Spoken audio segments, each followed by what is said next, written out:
אז היום אנחנו מכין אש כזאת, משהו מושן גרפיקי קלאסי. והכל עם אפקט אחד, סוג של. אז אנחנו נפתח קומפוזיציה חדשה, שהיא גם ורטיקלית. אנחנו ניצור סוליד חדש, ונעשה אותו בצבע כתום. עליו נשים את האפקט CC מרקיורי. מיסטר מרקיורי, סליחה. וכבר על הוואן ככה יוצא האפקט. מזכיר את הפרטיקלס למי שמכיר, פקדים מאוד דומים. בסוג האנימציה אנחנו נמצאים כרגע על אקספלוסיב, ויש לנו אופציה שנקראת פייר. נוריד את הפרודוסר, למה זה נראה ככה? שאלה. אז אני לא רוצה לראות את כל ההתחלה של האש איך שהיא גדלה, אני רוצה לראות אותה מהנקודה שבה היא כבר גדולה. אני יצרתי פה קומפוזיציה של דקה, אז יש לי מספיק זמן.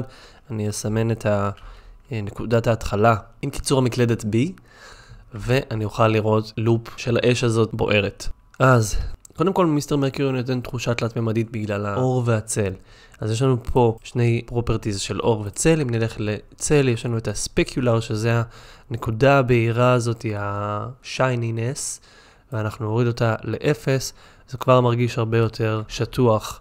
אז אוקיי, איך אנחנו עושים מזה באמת אש? אז ככה, אני רוצה שהתחתית תהיה בסיס יותר יציב, והלמעלה יהיה להבות יותר נפרדות, אז אנחנו נשנה את הגודל של ה-birth size למשהו גדול יותר, ואת ה-death size קטין ל-0, כדי שזה ממש יתחיל באיזשהו גוש גדול, ויתכווץ לכדי חלקיקים נפרדים. אם אני משחק פה עם ה-resistance, אז כל הסימולציה נדחסת לכיוון הנקודה שממנה הכל מתחיל. אז אני טיפה אעלה פה את ה-resistance, זה גם גורם לאש להרגיש יותר איטית, כי היא נתקלת ביותר התנגדות בדרך. אני רוצה לגרום להכל להרגיש קצת יותר קווי ופחות בלוב.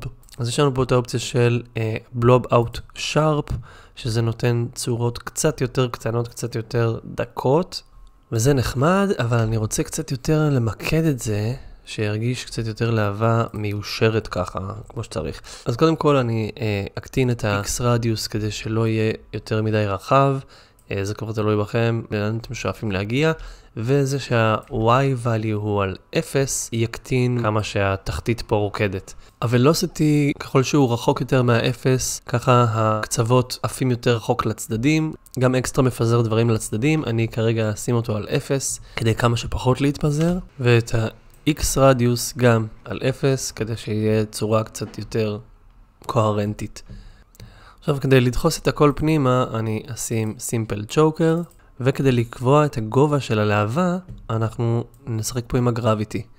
עכשיו, האש הזאת היא יותר להבה של מדורה, אז אני אוריד את הוולוסיטי למשהו קצת יותר נמוך, כדי שהלהבה תהיה קצת יותר ישרה, ובשני האפקטים האלה יצרתי לי להבה. אז ניקח עכשיו את השכבה הזאת, ונשים את האנקר פוינט פחות או יותר בתחתית הלהבה, קרא לזה פליים 1, ונשכפל את השכבה הזאת. אני אלך ל-Layer, Solid Settings, ושנה את הגוון של האש למשהו קצת יותר בהיר, ונקטין את הסקייל טיפה, וכדי להקטין טיפה את הנפח שלה בפנים, אני אקטין טיפה, וזה נראה נחמד. אני רוצה לשים על הכל קצת גלו, אז נעשה פה שכבת Adjustment חדשה, ועליה אני אשים את האפקט Fast Blur.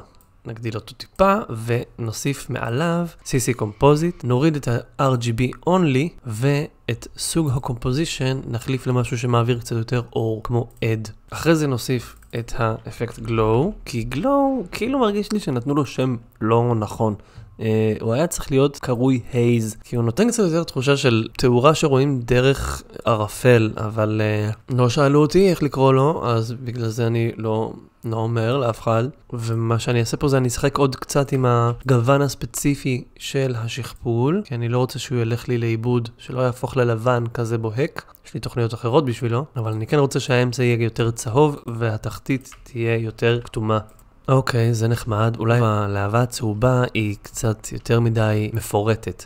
אז אני אגדיל את הצ'וקר כדי שיראו פחות פרטים. אני רוצה עוד עותק שיהיה פה בפרונט ויותר לבן, אבל אני רוצה שכל הלהבות יהיו קרי יחידה אחת. אז בטח אפשר לעשות פרי-קומפוז ולהתחיל לעבוד עם אותו עותק, אבל בגלל שכל הלהבה היא פחות או יותר אפקט אחד, רק המרקיורי פה, אני אסמן את האפקט CC מרקיורי בשכבה המקורית, ואני הולך ל-Edit, ואני אבחר ב-Copy with Property Links, הקיצור מקלדת הוא Ctrl Alt C, סתם שתדעו, ואני אלך לשכבה המשוכפלת, וכשאני לוחץ על פייסט, אם אני אעשה איזשהו שינוי ללהבה המקורית, זה ישפיע על שתי השכבות ביחד. אם אני למשל אקח את האקסטרה ואגדיל אותו פה, אז גם השכבה הצהובה משתנה בהתאם, וזאת בעצם שיטה שמגמישה לי מאוד את תהליך העבודה, כשאני לא יודע בדיוק לאן אני הולך, ורוצה שתהיה לי את האפשרות לשנות ולתקן תוך כדי תנועה. עכשיו אני רק רוצה לעשות עוד שכפול אחד נוסף פנימי, בצבע קצת יותר בהיר, לכיוון הלבן, והרבה יותר קטן, ובוא נגיד שבעצם התחרטתי, ואני רוצה שהגודל של הלהבה עצמה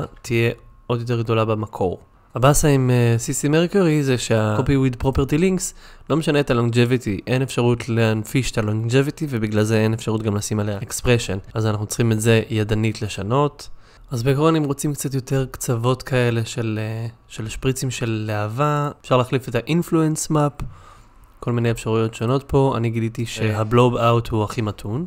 עכשיו כדי לקבוע את המהירות של הלהבה, זה איזשהו משחק של טרייד-אוף בין ה-resistance ל-gravity. ככל שיש יותר gravity, הלהבה גבוהה יותר ואיטית יותר, וככל שיש יותר resistance, הלהבה קרובה יותר לבסיס שלה. אם אני רוצה להרחיב טיפה את הקצה של הלהבה, אני אשחק עם ה-velocity, and there you have it. ככה אנחנו עושים אש עם האפקט CC מיסטר מרקיורי.